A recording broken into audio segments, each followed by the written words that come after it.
Αυτό εδώ είναι το Φεϊρούζ.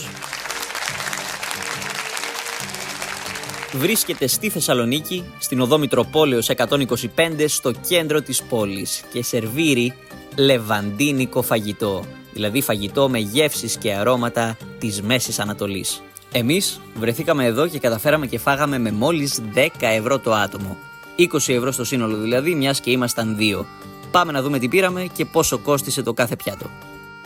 Πιάτο νούμερο 1, σούπα μπορντούρα. Εδώ έχουμε μία πάρα πολύ γευστική παντζαρόσουπα με ξινόμηλο, με καρότο, με τζίντζερ και πορτοκάλι στην τιμή των 3 ευρώ και 60 λεπτών. Το ιδιαίτερο με αυτή τη σούπα ήταν ότι μας την προσέφεραν σαν ρόφημα και όχι σαν κανονική σούπα, δηλαδή με κουτάλια κλπ, αλλά κανονικά, σαν να πίνεις ένα ποτήρι τσάι ας πούμε.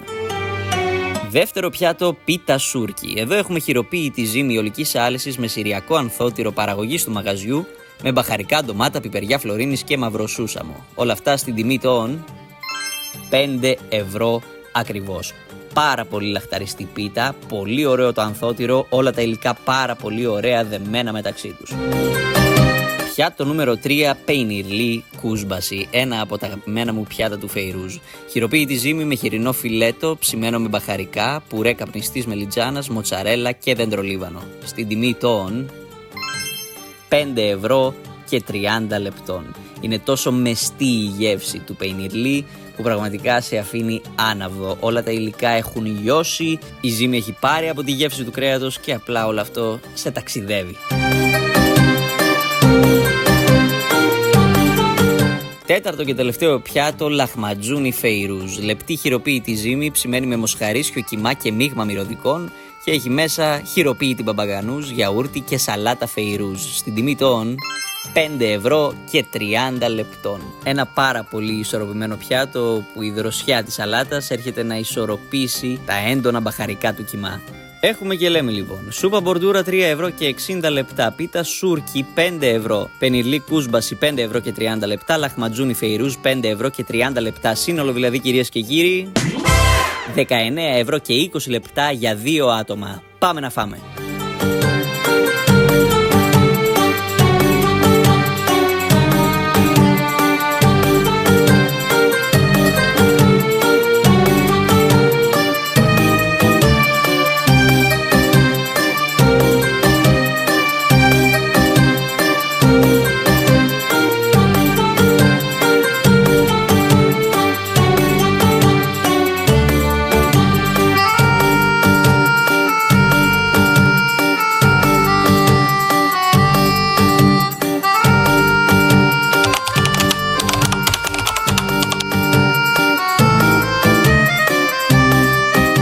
Αυτό λοιπόν ήταν το βίντεο για σήμερα. Γράψε μου στα σχόλια ποια άλλα εστιατόρια θα ήθελες να επισκεφθούμε. Αν σου άρεσε το βίντεο, κάνε like, κάνε εγγραφή στο κανάλι και στην υγεία του επόμενου.